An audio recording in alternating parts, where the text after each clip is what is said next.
Ini dia kumpulan cerita-cerita Islami yang menarik untuk disimak. Yang pertama cerita tentang Umar bin Khattab masuk agama Islam. Umar bin Khattab masuk Islam menurut berita yang sudah umum diketahui, sesudah ada 45 orang laki-laki dan 20 perempuan.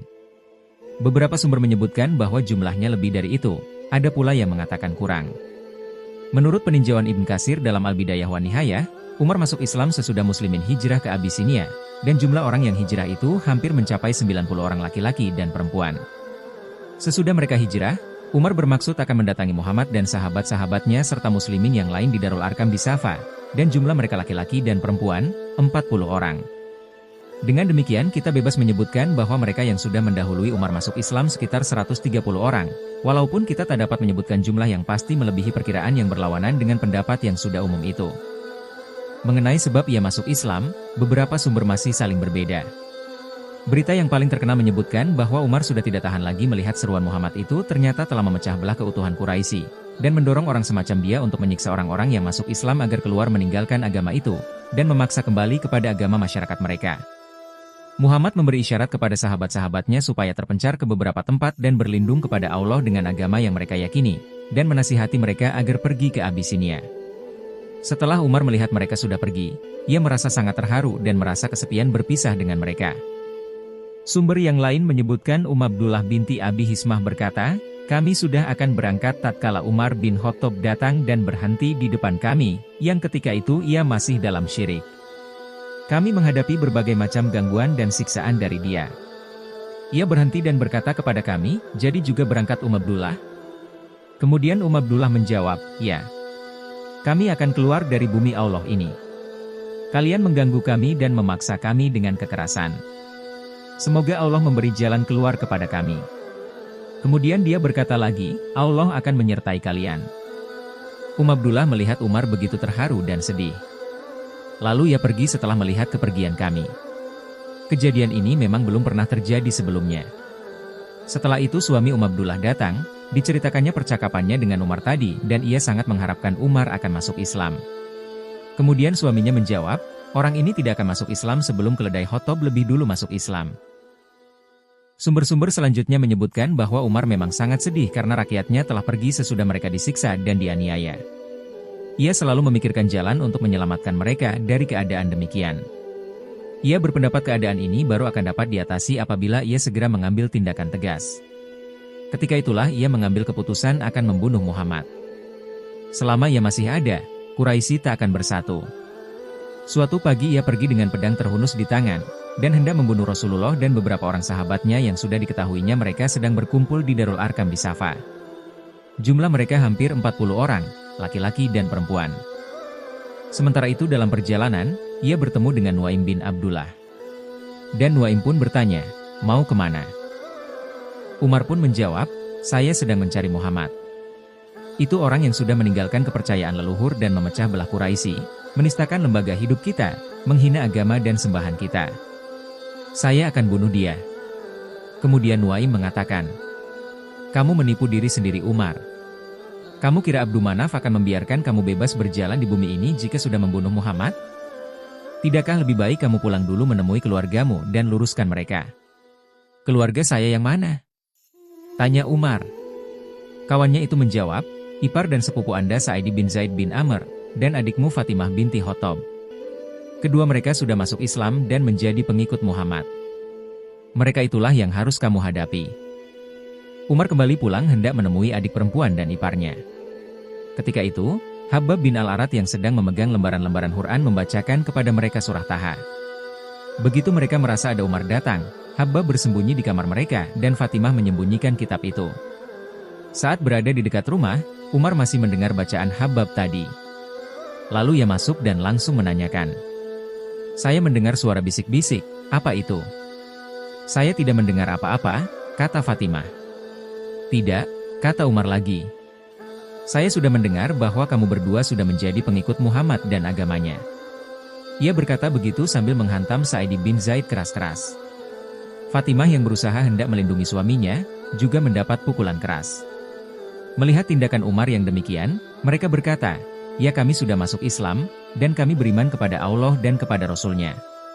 Sekarang lakukan apa saja, terserah kamu." Melihat darah di muka adiknya itu, Umar merasa menyesal, dan menyadari apa yang telah diperbuatnya.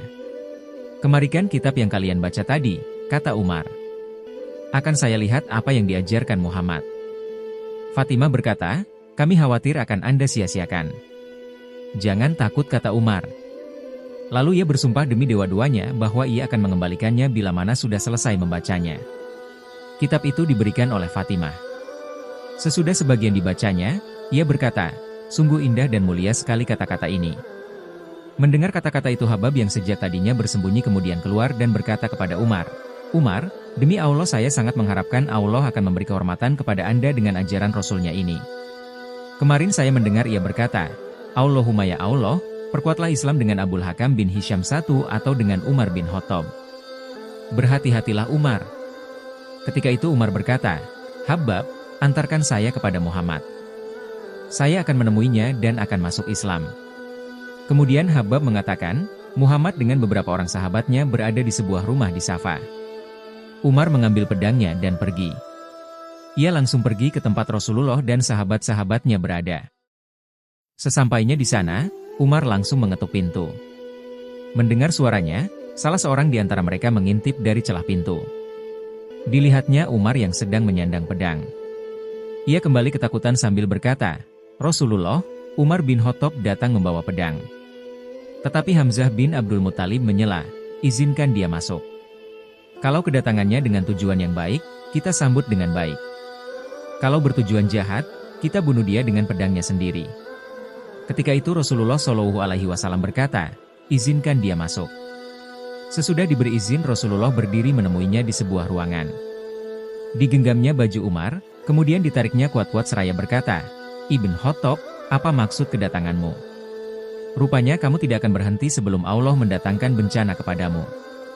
"Rasulullah, saya datang untuk menyatakan keimanan kepada Allah dan kepada Rasulnya, serta segala yang datang dari Allah." Seketika itu juga Rasulullah bertakbir, yang oleh sahabat-sahabatnya sudah dipahami bahwa Umar masuk Islam. Di samping itu ada beberapa sumber lain mengenai keislaman Umar. Yang paling terkenal berdasarkan perkataan Umar sendiri. Tatkala itu ia berkata, "Saya memang jauh dari Islam. Saya pecandu minuman keras di zaman jahiliyah, saya sangat menyukainya dan saya menjadi peminum. Kami mempunyai tempat sendiri, tempat kami berkumpul dengan pemuka-pemuka Quraisy. Suatu malam saya keluar akan menemui teman-teman duduk itu. Tetapi tak seorang pun yang ada di tempat itu. Dalam hati saya berkata, sebaiknya saya mendatangi si Polan, pedagang hamar itu. Dia di Mekah berdagang hamar, kalau-kalau di tempat itu ada hamar, saya ingin minum.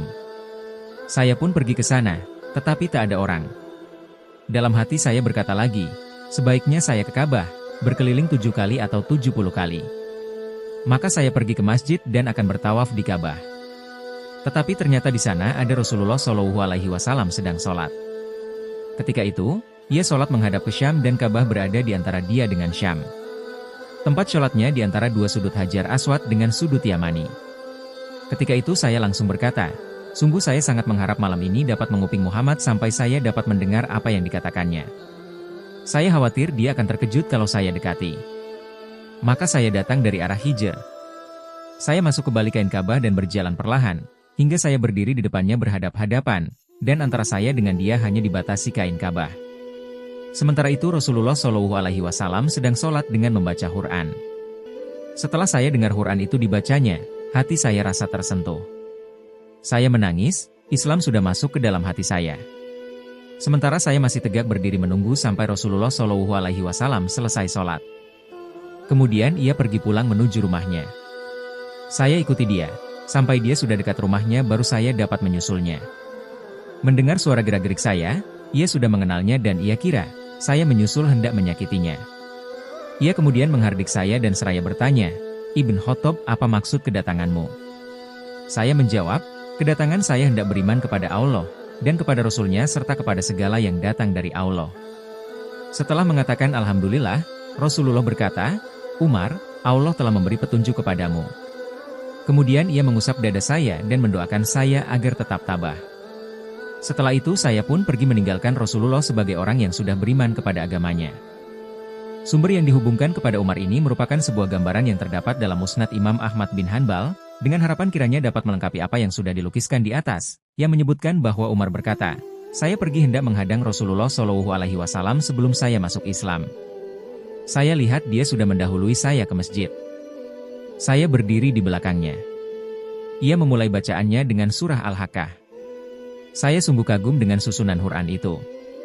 Dalam hati saya berkata, sungguh dia memang seorang penyair seperti dikatakan Quraisy." Kemudian dibacanya, bahwa ini sungguh perkataan Rasul yang mulia. Itu bukanlah perkataan seorang penyair, sedikit sekali kamu percaya. Quran 69, 40-41. Kata saya, dia seorang dukun. Kemudian dibacanya, juga bukan perkataan seorang peramal, sedikit sekali kamu mau menerima peringatan. Ini adalah wahyu yang diturunkan dari Tuhan semesta alam. Dan kalau dia mengada-adakan perkataan atas nama kami, pasti kami tangkap dia dengan tangan kanan, kemudian pasti kami potong pembuluh jantungnya. Maka tak seorang pun dari kamu dapat mempertahankannya. Quran 69, 42-47, sampai akhir surah.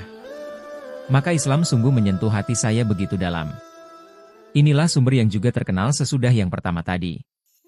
Ibn Ishaq memperkuat kedua sumber itu dan menempatkannya berurutan demikian dengan mengatakan, yang manapun hanya Allah yang Maha Tahu. Kedua sumber itu dan yang semacamnya yang biasanya dikutip oleh kitab-kitab sekitar Islamnya Umar, menurut Haikal, sang penulis, melukiskan saat Umar meninggalkan agama nenek moyangnya.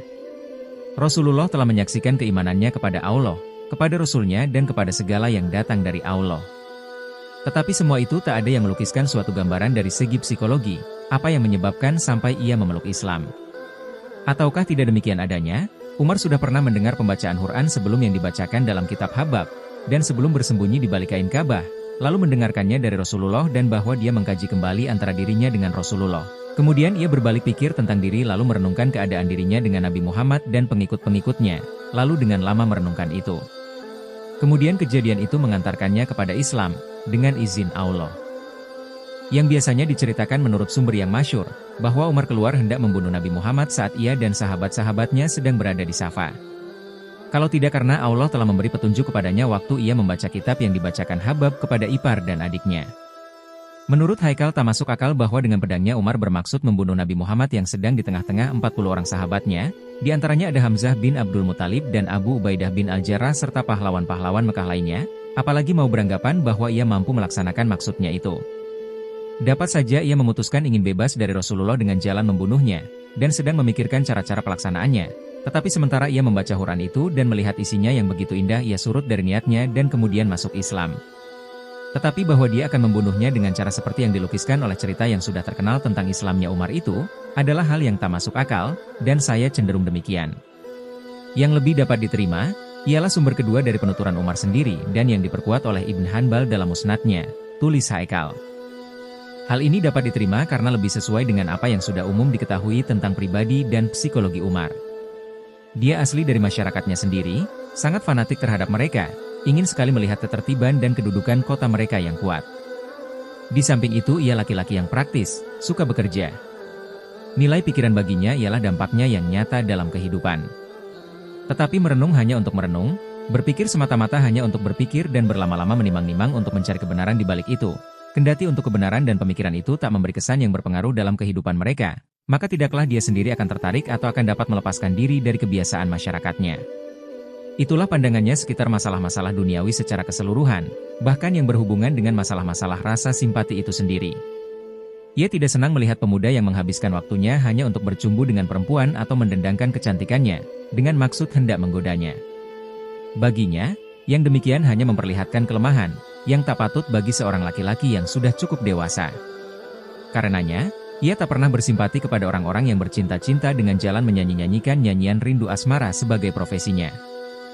Mengenai pandangannya tentang keyakinannya itu, terlihat dari keberangannya yang luar biasa terhadap saudara sepupunya, Zaid bin Amr, sebab dia meninggalkan agama masyarakatnya, dan pergi mencari agama benar itu dari yang lain. Buat Umar semua itu hayal belaka yang tak ada artinya dalam hidup, dan tidak sesuai dengan wataknya yang ingin melihat ketertiban umum serta kedudukan Mekah yang kuat di mata semua orang Arab. Kecenderungan berpikir demikian memang sejalan dengan sosok Umar bertubuh kuat dan kekar. Oleh karena itu ia percaya kepada kekuatan dalam segala sikapnya. Kepercayaannya kepada kekuatan yang paling menonjol, tampak pada permulaan kerasulan Nabi, Saat ia sedang berada di puncak keperkasaannya dengan segala kekerasan watak dan semangatnya sebagai pemuda yang belum merasakan asam garamnya kehidupan.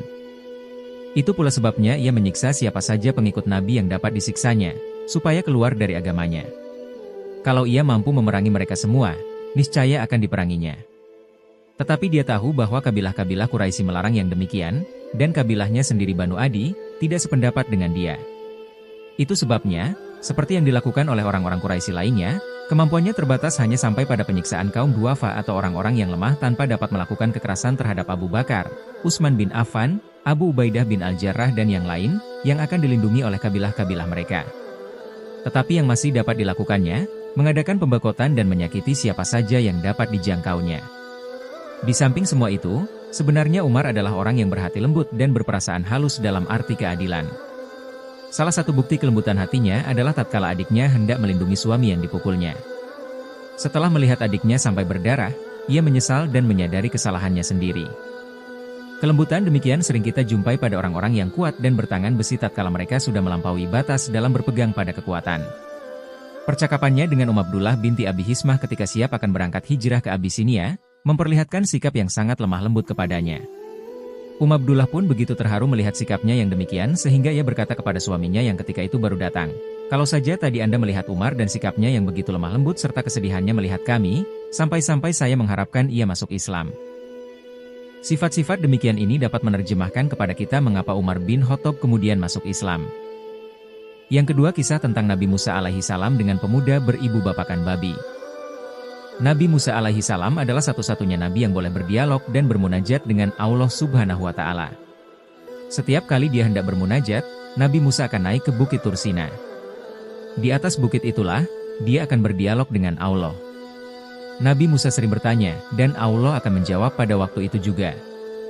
Inilah kelebihannya, yang tidak ada pada nabi-nabi lain. Dikutip dari 1001 kisah teladan Islam dari nukilan kitab-kitab Birrul Walidain, diceritakan suatu hari, Nabi Musa telah bertanya kepada Allah. "Ya Allah, siapakah orang di surga nanti yang akan menemaniku?" Allah pun menjawab, dengan mengatakan nama orang itu, kampung, serta tempat tinggalnya. Nabi Musa pun penasaran, seperti apa amalan pemuda itu hingga diberikan rahmat Allah berupa surga. Bahkan bukan hanya surga, si pemuda juga dijanjikan akan tinggal berdampingan dengan utusan Allah. Tentu hal tersebut sebuah keutamaan yang diberikan pada seseorang meski saleh sekalipun. Nabi Musa turun dari Bukit Tursina, kemudian mulai berjalan demi menemukan pemuda tersebut. Beliau mencari dari satu desa ke desa lainnya, dan bertanya kepada para penduduk mana tempat tinggalnya. Dengan pertolongan beberapa orang penduduk di situ, beliau bertemu dengan orang tersebut. Ia ternyata seorang pemuda. Setelah memberi salam, Nabi Musa dipersilahkan masuk dan duduk di ruang tamu. Kedatangan Nabi Musa membuat si pemuda kaget. Pemuda tersebut tak pernah menyangka seorang nabi mendatangi rumahnya seorang diri. Namun pemuda itu juga dilanda kegalauan karena Nabi Musa datang di saat ia harus melakukan suatu pekerjaan. Pemuda itu kemudian meminta maaf kepada Nabi Musa karena tidak dapat menjamunya. Ia pun meminta izin untuk keluar melakukan aktivitas rutinnya. Mengetahui hal itu, Nabi Musa memakluminya dan meminta agar diizinkan bertandang selama beberapa waktu. Nabi Musa pun terus mengamati aktivitas si pemuda itu untuk menjawab rasa penasaran dalam hatinya. Beliau sangat penasaran dan mempertanyakan amalan apa yang dilakukan oleh pemuda itu, sehingga menjadi seorang ahli surga yang mendapatkan kemuliaan. Nabi Musa dibuat terkaget ketika melihat pemuda tersebut menggendong seekor babi besar yang ia simpan di rumahnya. Pemuda tersebut bahkan memandikan babi itu dengan penuh kasih sayang. Dan setelah dimandikan, babi itu juga dikeringkan kemudian dipeluk dan cium, kemudian diantar ke tempat semula lagi.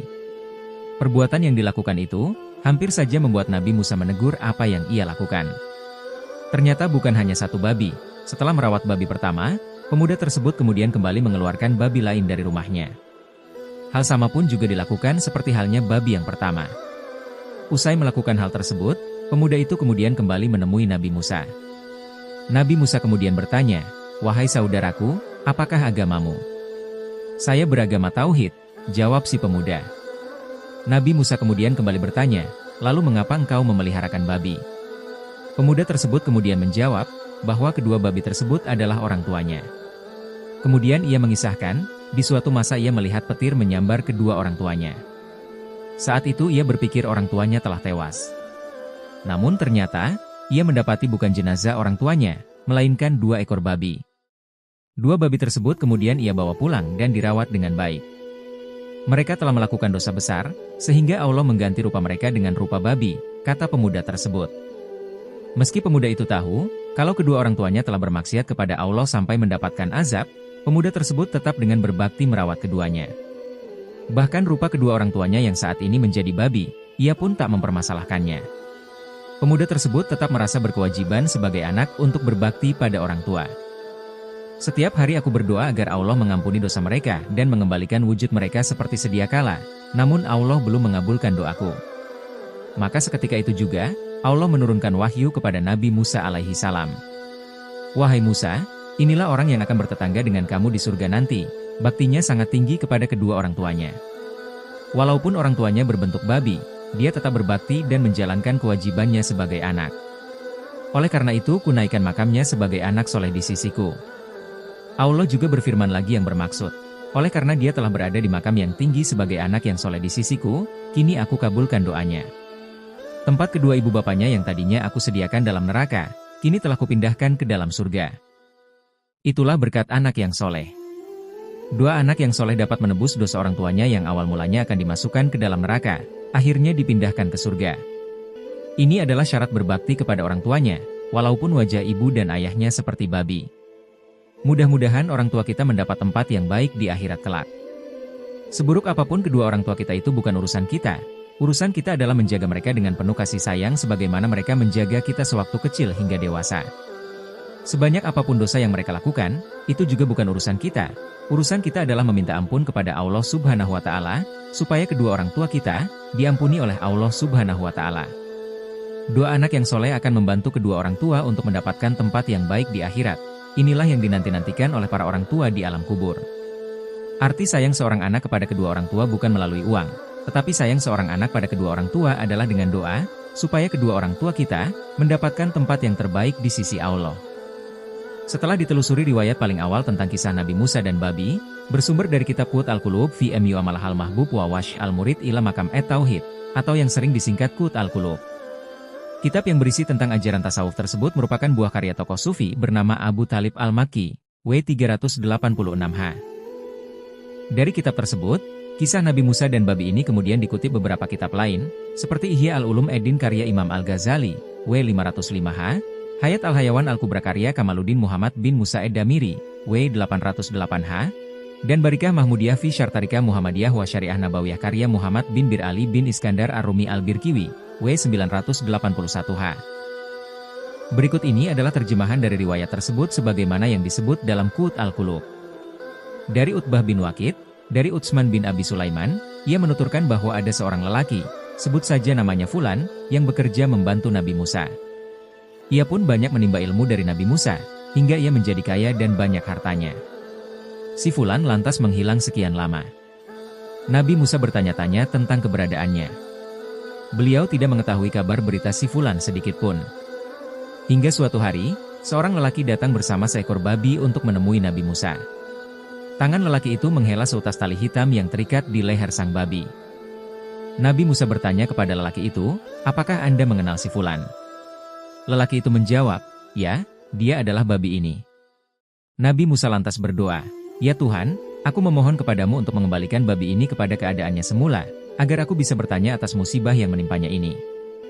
Allah pun menurunkan wahyunya kepada Musa. "Ya Musa, walaupun kau berdoa kepadaku sebagaimana Adam berdoa, apalagi doa orang yang lebih rendah daripadanya, aku tidak akan mengabulkan doamu. Namun aku tetap memberitahukanmu mengapa aku mengutuknya menjadi babi. Hal itu karena ia mencari dunia dengan menjual agama." Riwayat itu disampaikan oleh Muhammad bin Ali bin Atiyah atau yang dikenal dengan nama Abu Talib al-Makki. Kisah tersebut bukanlah berasal dari sabda Nabi yang terdapat dalam kitab-kitab hadis. Abu Talib sendiri menyebutkan bahwa ia mendapatkan riwayat tersebut dari Utbah bin Waqid. Namun Utbah bin Waqid sendiri tidak ditemukan dalam kitab-kitab biografi para perawi. Memang banyak nama Utbah ditemukan dalam kitab-kitab Rijal al-Hadits, namun sejauh ini penulis tidak menemukan nama Utbah bin Waqid. Dalam biografi Abu Talib al-Makki sendiri, tidak ditemukan informasi bahwa ia pernah memiliki guru bernama Utbah bin Waqid. Sedangkan Utsman bin Abi Sulaiman memang ditemukan dalam kitab-kitab biografi perawi. Namun ia tidak disebutkan memiliki murid yang bernama Utbah bin Waqid. Utsman bin Abi Sulaiman sendiri disebut sebagai perawi yang bisa dipercaya, siqah, oleh para ahli hadis sebagaimana ditegaskan oleh Abu Hatim dalam karyanya Al-Jarh wa at-Ta'dil. Dengan demikian, dilihat dari aspek sanad, riwayat tentang kisah Nabi Musa ini memang bermasalah. Ada rantai yang terputus, baik antara Abu Talib Al-Makki dengan Utbah bin Waqid, maupun antara Utbah bin Waqid dengan Utsman bin Abi Sulaiman. Kisah di atas berisi tentang peristiwa yang diklaim dilakukan oleh Nabi Musa. Dalam kajian ilmu tafsir, sebagaimana dijelaskan oleh Husain Az-Zahabi dalam At-Tafsir wal Mufassirun, riwayat-riwayat yang berkaitan dengan peristiwa atau konsep keagamaan pada masa Nabi Musa dan Nabi Isa termasuk dalam kategori riwayat Israiliyat. Riwayat Israiliyat ini merupakan tradisi lisan dalam masyarakat Yahudi dan Nasrani yang kemudian masuk dalam khazanah peradaban Islam. Riwayat-riwayat tersebut sulit diverifikasi kebenarannya. Meski demikian, bukan berarti kita boleh langsung memvonisnya sebagai berita bohong. Nabi Muhammad sendiri memberikan arahan bagaimana sikap umat Islam terhadap riwayat Israiliyat. Dalam sebuah hadis riwayat dari Abu Hurairah, ia berkata, para ahli kitab membaca kitab Taurat dengan bahasa Ibrani dan menafsirkannya dengan bahasa Arab untuk orang-orang Islam. Rasulullah SAW pun menimpali, jangan kalian membenarkan ahli kitab dan jangan pula kalian mendustakan mereka. Katakan saja kepada mereka, kami beriman kepada Allah dan apa yang diturunkan kepada kami. Sahih Bukhari, hadis nomor 4215. Dalam hadis lain, Nabi juga memberikan arahan bahwa boleh kita menyampaikan kisah Israiliyat, tapi tidak boleh menganggap kisah itu sebagai hadis yang berasal dari beliau. Hal itu disampaikan dalam sabda Nabi SAW, sampaikanlah dariku meskipun hanya satu ayat. Ceritakanlah tentang Bani Israel. Hal itu tidaklah berdosa. Namun barang siapa berdusta atas namaku dengan sengaja, maka bersiap-siaplah ia bertempat di neraka. Sahih Bukhari, hadis nomor 3274. Menurut sejarawan Ibnu Al-Kaisarani, W507H, dalam Al-Ansab Al-Muttafaqah, Abu Talib Al-Makki adalah seorang lelaki saleh yang tekun beribadah dan memiliki beberapa karya tulis. Gelar nama Al-Makki di belakang namanya bukanlah menunjukkan bahwa ia penduduk Mekah. Namun ia adalah penduduk gunung yang kemudian tumbuh besar di Mekah. Setelah wafat Abu Al-Hasan bin Salim, seorang tokoh ulama di Bashrah, Abu Talib pun masuk Bashrah dan mengutip banyak pendapat Abu Al-Hasan. Ia lantas menetap di Baghdad dan mendirikan majelis taklim yang dihadiri banyak orang. Salah satu pendapatnya yang kontroversial adalah bahwa tidak ada yang lebih berbahaya bagi para makhluk daripada Sang Khalik. Setelah pendapat itu menyebar di tengah masyarakat, orang-orang pun menudingnya mengajarkan bid'ah. Masyarakat lantas mengasingkan dan melarangnya untuk berbicara di depan umum. Sedangkan menurut Al-Hatib Al-Baghdadi, W463H, dalam kitab Tarikh Baghdad, Abu Talib menyebutkan dalam kitabnya Qut Al-Qulub beberapa hal yang mungkar terkait dengan sifat-sifat Allah. Terlepas dari tudingan miring terhadap Abu Talib Al-Makki di atas, beliau tetaplah seorang tokoh ulama yang harus dihormati. Karya beliau Qut Al-Qulub sampai hari ini merupakan salah satu rujukan awal ajaran tasawuf. Ketika menyitir riwayat tentang Nabi Musa dan babi, beliau sedang membahas tentang ajaran tasawuf mengenai pentingnya zuhud, terutama bagi para ulama. Namun, bukan berarti kita boleh menelan mentah-mentah riwayat tersebut. Karena riwayat-riwayat Israiliyat tersebut memang sulit untuk diverifikasi kebenarannya. Yang ketiga adalah kisah setan mengajarkan ayat kursi pada Abu Hurairah. Keutamaan dalam membaca ayat kursi adalah mencakup perlindungan dari gangguan setan bagi yang membacanya sebelum tidur. Hal ini berdasarkan dari salah satu riwayat hadis yang disabdakan oleh Rasulullah SAW. Hadis ini berbunyi, bila engkau akan beranjak ke tempat tidurmu maka bacalah ayat kursi karena sesungguhnya ia dapat menjadikanmu senantiasa mendapatkan penjagaan dari Allah Subhanahu wa Ta'ala dan setan tidak akan mendekatimu hingga pagi hari. Hadis riwayat Bukhari. Namun, ada kisah menarik yang menyebutkan bahwa setan ternyata pernah mengajarkan bacaan ayat kursi pada salah satu sahabat Nabi, yakni Abu Hurairah radhiyallahu anhu. Kisah ini terangkum dalam hadis riwayat Imam Bukhari nomor 2311 yang diceritakan langsung oleh Abu Hurairah radhiyallahu anhu dan diterjemahkan Abu Abbas Zain Mustafa Al-Basurwani.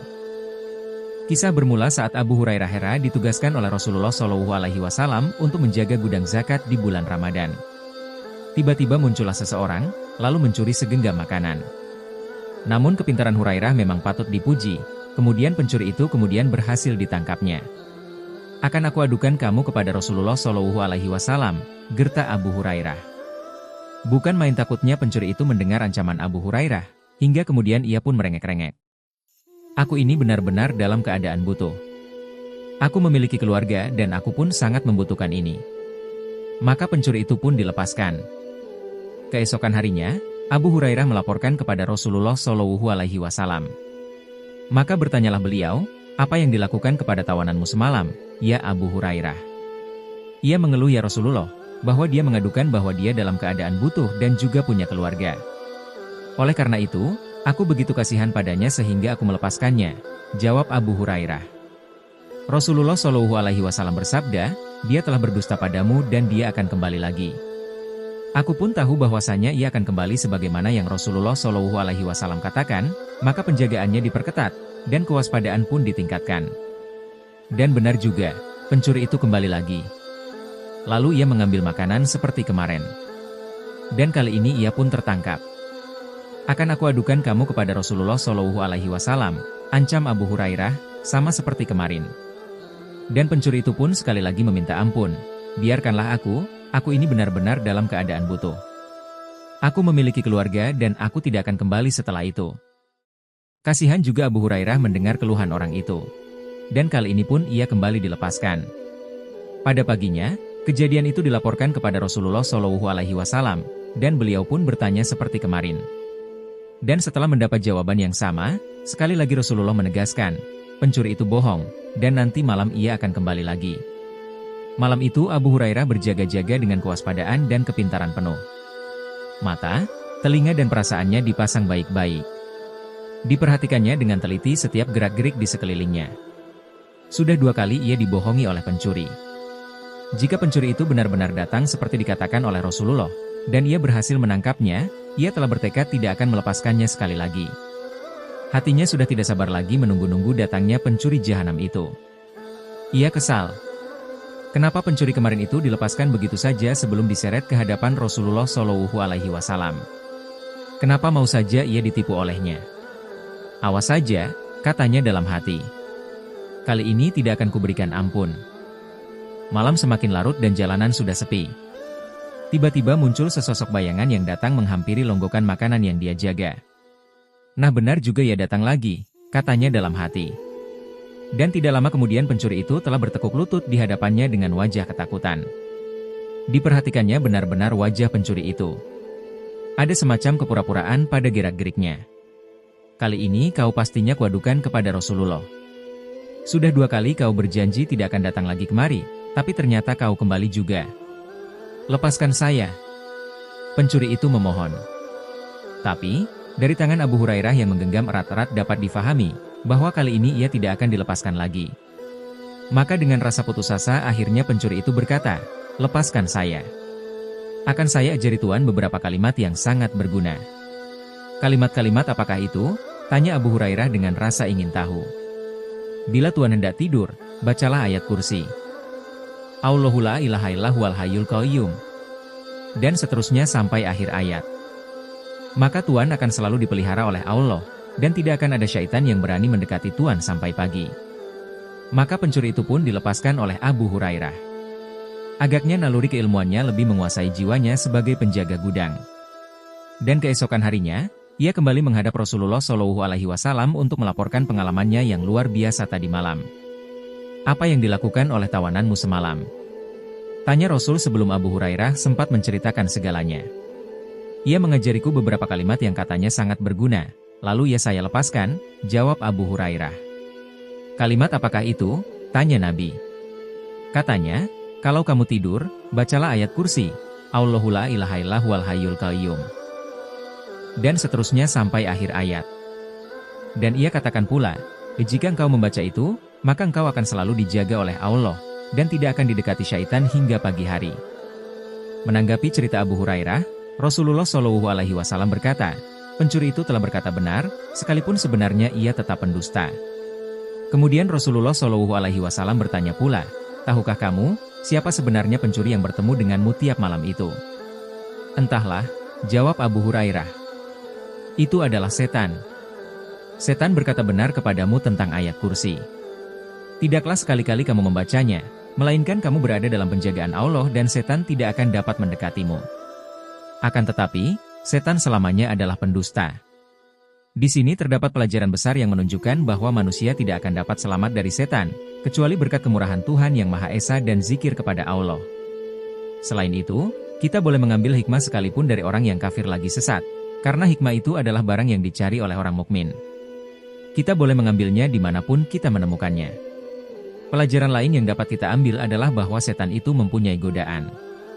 Dan di antara hikmah Allah ialah, Dia menciptakan manusia untuk membedakan antara yang buruk dan yang baik. Allah menciptakan surga bagi kekasih-kekasihnya, dan neraka bagi musuh-musuhnya. Rasulullah telah bersabda, setan datang kepada manusia, lalu berkata kepadanya, jangan kamu masuk Islam, karena kalau kamu masuk Islam, kamu akan menanggung berbagai beban. Akan tetapi, manusia mendurhakainya dan masuk Islam. Setan pun datang lagi, lalu berkata, janganlah kamu hijrah, karena sesungguhnya jika kamu hijrah, kamu akan meninggalkan anak dan istrimu, maka manusia mendurhakainya dan hijrah. Selanjutnya, setan datang lagi dan berkata, janganlah kamu berjihad, karena sesungguhnya jika kamu berjihad, kamu akan terbunuh dan darahmu dialirkan. Maka manusia mendurhakainya dan berjihad. Hadis riwayat Ahmad dan Nasai. Yang keempat adalah tentang tempat misterius di bumi yang disebutkan dalam Al-Quran. Alam semesta menyimpan banyak rahasia yang sangat sulit diungkapkan oleh nalar manusia. Salah satunya, mengenai beberapa tempat misterius di bumi, yang keberadaannya belum terungkap. Menariknya, beberapa tempat tersebut tertulis dalam kitab suci Al-Quran. Meskipun telah ada banyak petunjuk tentang berbagai fenomena misterius di alam semesta, tetapi untuk manusia, mencapainya tidaklah mudah. Al-Quran bagi umat Islam merupakan kitab suci yang berisi banyak petunjuk tentang alam semesta. Dalam Al-Quran, seperti yang terdapat dalam surah Kahf dan sabda Rasulullah SAW, dijelaskan bahwa ada tempat misterius yang ada di dunia. Namun hingga saat ini lokasinya belum ditemukan. Berikut adalah daftar tempat misterius dalam Al-Quran yang hingga saat ini belum ditemukan, dirangkum dari berbagai sumber. 1. Ainul Hayat. Telaga Ainul Hayat merupakan telaga yang penuh misteri dalam eksistensinya. Legenda menyebutkan bahwa mereka yang berhasil meminum air dari telaga ini akan diberikan anugerah keabadian sampai akhir zaman, kecuali Allah Subhanahu wa Ta'ala menghendaki kematian mereka. Beberapa pakar tafsir berpendapat bahwa air dari telaga ini memiliki potensi untuk memperpanjang umur manusia. Seandainya seseorang mencicipi airnya meskipun hanya dalam satu tegukan, maka hidupnya akan dianugerahi keabadian. Mata air keabadian, dikenal sebagai Fountain of Youth, memiliki kemampuan untuk mengembalikan masa muda bagi siapapun yang meminumnya. Meskipun sangat terkenal, keberadaannya tetap misterius dan menjadi sumber kagum bagi banyak orang.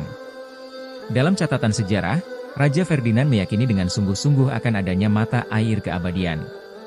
Ia menganggap apa yang tercatat dalam kitab dan manuskrip kuno sebagai fakta yang nyata. Oleh karena itu, Raja Ferdinand menugaskan Ponce de Leon untuk menjalankan ekspedisi guna mencari keberadaan Fountain of Youth. Ahli sejarah memperkirakan bahwa Ponce de Leon lahir sekitar tahun 1474 Masehi. Pada bulan September 1493, ia ikut serta dalam ekspedisi yang dipimpin oleh Christopher Columbus. Ekspedisi tersebut melibatkan sekitar 1.200 pelaut, kolonis, dan prajurit. Dalam Islam, Fountain of Youth dikenal sebagai Ainul Hayat.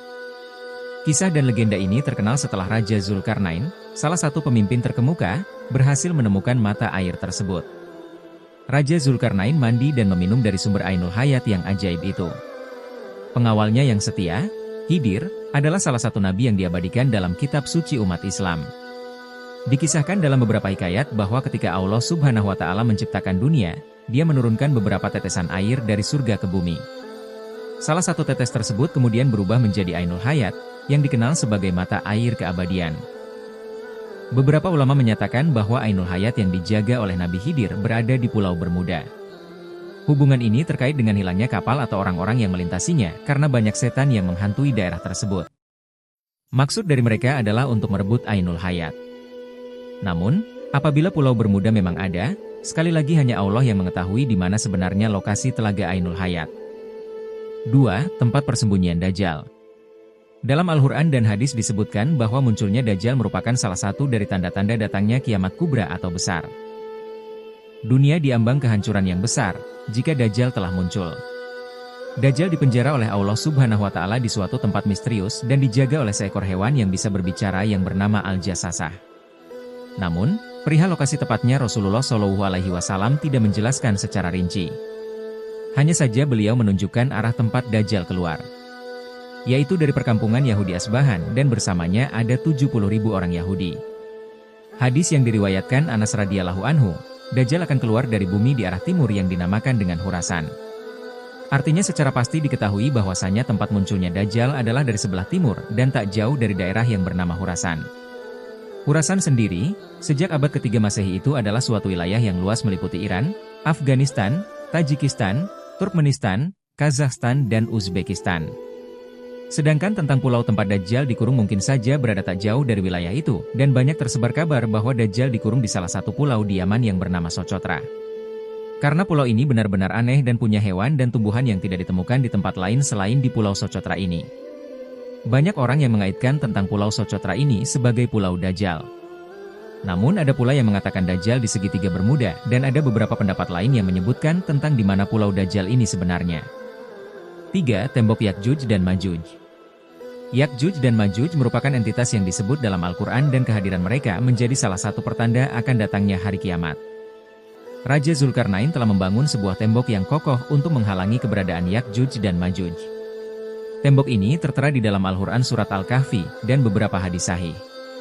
Singkatnya, tembok besi yang dibuat oleh Raja Zulkarnain ini berfungsi untuk mengurung dua kabilah perusak yaitu Yajuj dan Makjuj. Tembok ini akan runtuh ketika dunia diambang kiamat dan kaum yang di dalamnya akan melakukan pengerusakan di seluruh dunia. Jumlah kaum ini sangat banyak. Diriwayatkan kalau ada satu manusia berarti jumlah Yakjuj dan Makjujnya ada 999. Menurut survei pada tahun 2021 penduduk bumi ada 788 miliar. Artinya jumlah Yakjuj dan Majujnya adalah 788 miliar dikali dengan 999. Pastinya jumlah itu luar biasa banyak. Tidak dapat dibayangkan kalau mereka semua keluar, pasti bumi ini akan padat dan berdesak-desakan. Logikanya, tempat Yajuj dan Majuj itu harus luas sekali untuk menampung jumlahnya yang sangat banyak. Mustahil tempatnya hanya berada di sebuah pulau. Minimal dibutuhkan sebuah benua yang sangat luas. Dan jawaban yang paling masuk akal, tembok Zulkarnain bisa saja ada di dimensi lain atau memang sengaja Allah Subhanahu wa Ta'ala menutupi atau dibedakan dengan dunia manusia. 4. Gunung Kaf. Nabi Muhammad SAW pulang dari perjalanan Isra Miraj, ia melintasi Gunung Kaf yang terletak di lapis langit ke-7. Dalam perjalanan itu, Nabi menyaksikan keindahan panorama yang menakjubkan dari Jabal Kaf. Sinar biru langit tampak begitu mempesona bagi Nabi Muhammad SAW, membuatnya terpesona oleh keindahan Jabal Kaf. Rasulullah lantas mengajak malaikat Jibril untuk mengunjunginya. Namun, terungkaplah bahwa sinar biru tersebut sesungguhnya adalah gundukan gunung besar yang dikenal sebagai Jabal Kaf atau Gunung Kaf. Seorang ahli tafsir Quran yang bernama Al-Alusi, menggambarkan Jabal Kaf sebagai gunung yang tidak dapat dilihat oleh mata biasa. Jabal Kaf merupakan gunung berlapis yang memiliki hingga 70 lapisan. Ibnu Ashur menyatakan bahwa warna biru langit berasal dari pantulan cahaya biru dari Jabal Kaf. Jabal Kaf sendiri diabadikan dalam surat Kaf. Hingga saat ini, belum ada seorang pun yang mengetahuinya. 5. Sumur Barhut. Sumur Barhut adalah sebuah sumur yang menyimpan banyak misteri. Tempat itu diyakini sebagai tempat tinggal bangsa jin. Lokasi sumur ini berada di lembah padang pasir yang dikenal sebagai Barhut, terletak di Hadramaut, Yaman. Sumur Barhut diyakini sebagai sumur dengan sumber mata air paling buruk di dunia. Selain itu memiliki luas sekitar 100 meter dan sekitar 250 meter kedalamannya.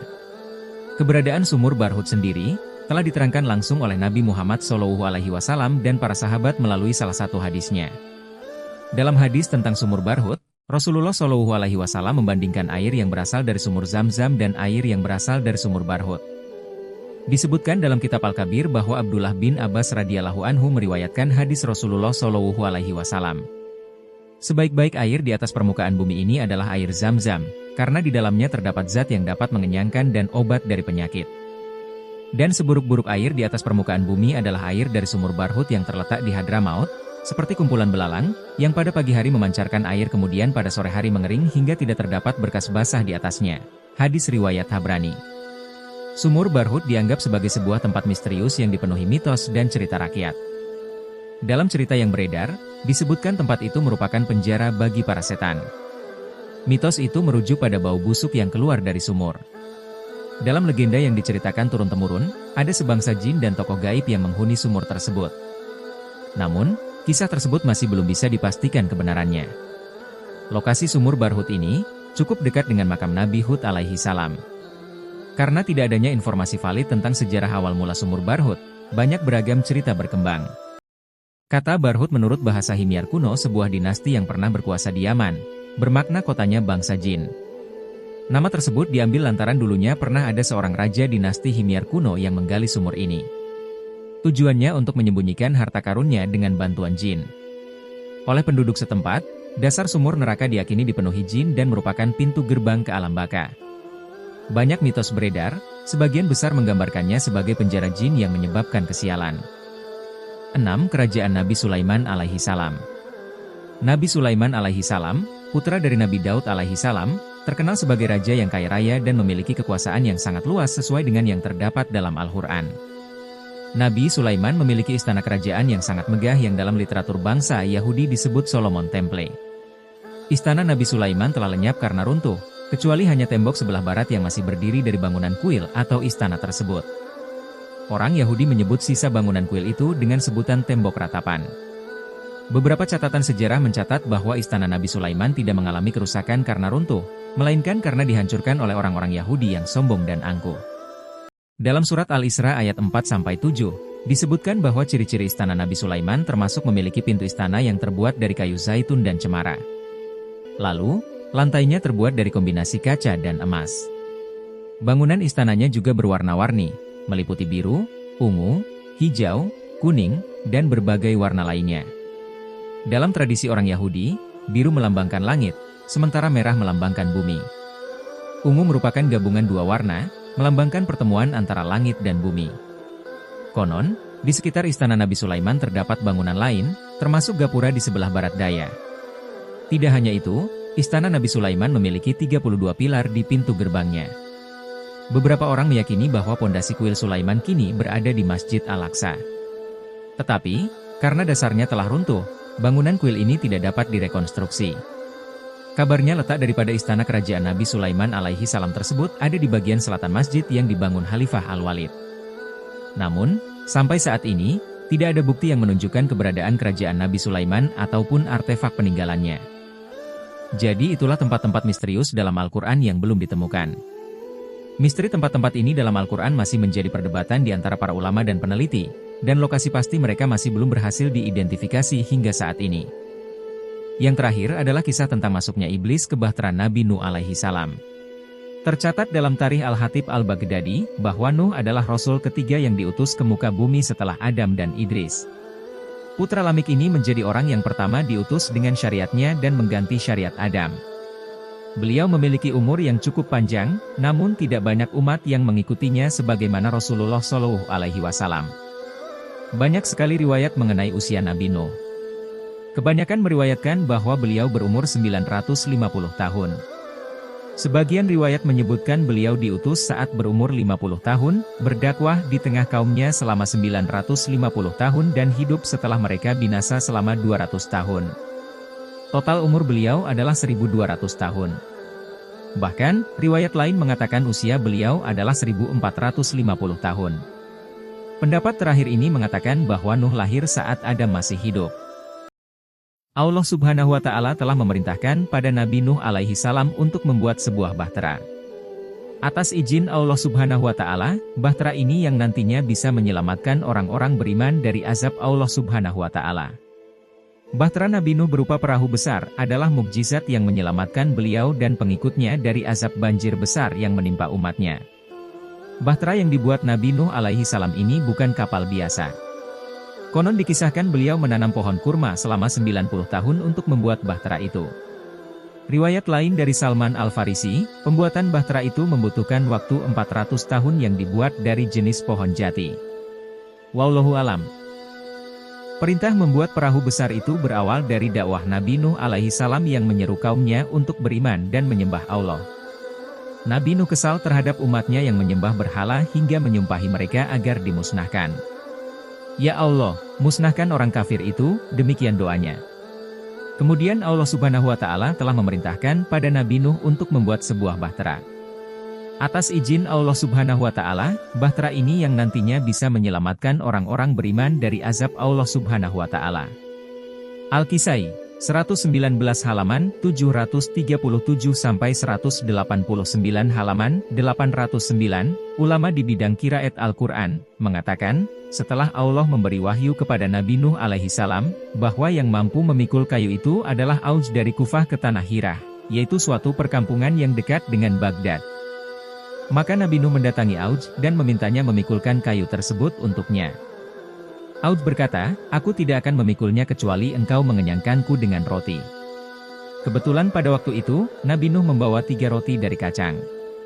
Dia memberikan selembar roti itu kepada Auj dan berkata, makanlah roti itu. Melihat itu, Auj pun tertawa dan berkata, seandainya roti ini sebesar gunung itu, ia tidak akan membuatku kenyang, apalagi roti ini hanya selembar. Mendengar ucapan Auj, Nabi Nuh memotong selembar roti itu dan memberikan kepadanya dan berkata, bacalah Bismillahirrohmanirrohim kemudian makan potongan roti ini. Auj pun memakannya dan kemudian dia diberi lembaran roti yang kedua. Lembaran roti yang kedua baru setengah, Auj telah kenyang dan tidak sanggup memakan apapun. Setelah memakan roti itu, Auj membawa semua kayu tersebut dari Kufah menuju Hirah dalam sekali pemberangkatan. Setelah kayu-kayu tersebut berada di hadapan Nabi Nuh alaihi salam, beliau berkata, wahai Tuhanku, bagaimana cara membuat bahtera itu? Maka, Allah memerintahkan Jibril untuk mengajarkannya bagaimana membuat bahtera. Setelah diajari cara membuat bahtera, Nabi Nuh alaihi salam mengubah kayu-kayu tersebut menjadi lembaran-lembaran, kemudian dia melekatkan lembaran yang satu pada lembaran yang lainnya dan memakunya dengan paku-paku besi. Dia buat depannya seperti kepala burung merak, belakangnya seperti ekor ayam, paruhnya seperti paruh Raja Wali, sayapnya seperti sayap burung Garuda, dan wajahnya seperti wajah burung merpati. Dan bahtera itu dia jadikan 3 tingkat. Menurut riwayat lain, 7 tingkat. Ibnu Abbas radhiyallahu anhu mengatakan bahwa panjang bahtera itu 1000 siku, lebarnya 600 siku, dan tingginya 300 siku. Menurut sebuah riwayat, Nabi Nuh alaihi salam mengerjakan pembuatan bahtera itu memakan waktu selama 40 tahun. Sewaktu mengerjakannya, kaum Nuh suka mengejek dan mereka berkata kepadanya, hai Nuh, engkau telah meninggalkan kenabian dan beralih profesi menjadi tukang kayu. Al-Kisai mengatakan bahwa, ketika malam tiba, kaum Nuh suka membawa api untuk membakar kayu bahtera tersebut, tetapi anehnya api itu tidak pernah mampu membakarnya. Mereka berkata, ini karena sihirnya Nuh.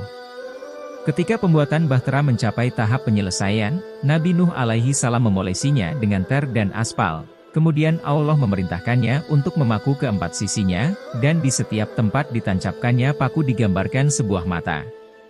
Nabi Nuh bertanya, wahai Tuhanku, apa kegunaannya? Allah memberi wahyu kepadanya, itulah nama-nama sahabat Muhammad. Mereka adalah Abdullah Abu Bakar, Umar, Utsman, dan Ali. Bahtera tidak akan sempurna kecuali dengan melakukan hal itu. Perintah Allah tersebut dilaksanakan oleh Nabi Nuh dan pembuatan bahtera pun selesai. Kemudian Allah menjadikan bahtera itu bisa berbicara. Ia berkata dengan keras dan orang-orang mendengarkannya, tidak ada Tuhan kecuali Allah, Tuhan bagi orang-orang terdahulu dan orang-orang yang terakhir. Aku adalah bahtera. Barang siapa naik ke atasku, maka dia akan selamat, dan barang siapa menghindar dariku, dia akan binasa. Setelah bahtera berhenti dari ucapannya, Nabi Nuh berkata, apakah sekarang kalian beriman? Mereka menjawab, hai Nuh, ini adalah karena sihirmu. Selanjutnya, Allah memberi wahyu kepada Nabi Nuh. Kemarahanku kepada orang yang menentangku telah memuncak. Kemudian Allah memerintahkan Nabi Nuh alaihi salam mempersiapkan makanan untuk 1 bulan dan membuat tempat persediaan air tawar di bahtera. Lalu Allah menurunkan untuk Nabi Nuh manik-manik dari surga yang bercahaya, seperti cahaya matahari. Dengan manik-manik itu, Nabi Nuh akan mengetahui waktu siang dan malam. Waktu berlalu. Nabi Nuh alaihi salam meminta izin kepada Tuhannya untuk melaksanakan haji, dan dia pun diizinkan. Sewaktu dia pergi ke Mekah, kaumnya bermaksud membakar bahtera. Maka Allah memerintahkan kepada beberapa malaikat untuk mengangkat bahtera itu antara langit dan bumi. Para malaikat mengangkat bahtera itu dan kaum Nuh menyaksikannya. Sewaktu berada di Mekah, Nabi Nuh alaihi salam melakukan tawaf 7 kali dan di sana dia berdoa agar kaumnya dibinasakan. Doanya dikabul oleh Allah. Ketika Nuh kembali dari Mekah, bahteranya diturunkan kembali ke atas tanah. Kemudian Allah memerintahkannya agar naik ke sebuah gunung dan menyeru dengan sekeras-kerasnya, "Wahai kawanan binatang liar, kawanan burung, kawanan serangga, dan semua yang bernyawa, datanglah kemari. Masuklah ke dalam bahtera. Sungguh, azab sebentar lagi akan terjadi." Seruan Nabi Nuh terdengar dari timur hingga barat. Setelah itu, kawanan binatang liar, burung, binatang melata, dan serangga datang berbondong-bondong. Lalu Nuh alaihi salam berkata, "Aku diperintahkan untuk membawa dari masing-masing binatang sepasang, jantan dan betina." Dia telah diperintahkan untuk membawa semua jenis pepohonan tanpa kecuali. Dia diperintahkan untuk membawa jasad Adam dan Hawa. Lalu dia meletakkan jasad keduanya dalam sebuah peti. Selain itu, dia diperintahkan untuk membawa Hajar Aswad, tongkat Nabi Adam, yang telah diturunkan kepadanya dari surga, dan diperintahkan membawa tabut, suhuf, dan tali. Dan manusia yang masuk ke dalam bahtera bersamanya berjumlah 40 orang laki-laki dan 40 orang perempuan. Mereka ditempatkan di tingkat pertama. Tingkat kedua dijadikan tempat binatang liar, binatang melata, dan binatang ternak. Menurut sebuah riwayat, hewan yang terakhir masuk ke dalam bahtera adalah keledai. Ketika ia mau masuk, iblis memegang buntutnya sehingga ia susah masuk. Sebelumnya Nabi Nuh menyangka keledai enggan masuk karena kehendaknya. Nabi Nuh berkata, "Hai Mal'un yang terlaknat, masuklah." Keledai pun masuk diikuti oleh si iblis. Ketika Nabi Nuh melihat iblis, dia berkata, "Siapa yang mengizinkanmu masuk ke bahtera ini?" Iblis menjawab, "Engkau yang telah mengizinkan aku masuk. Bukankah engkau tadi bilang, 'Hai Mal'un yang terlaknat, masuklah,' dan yang memiliki predikat Mal'un secara mutlak tiada lain kecuali aku."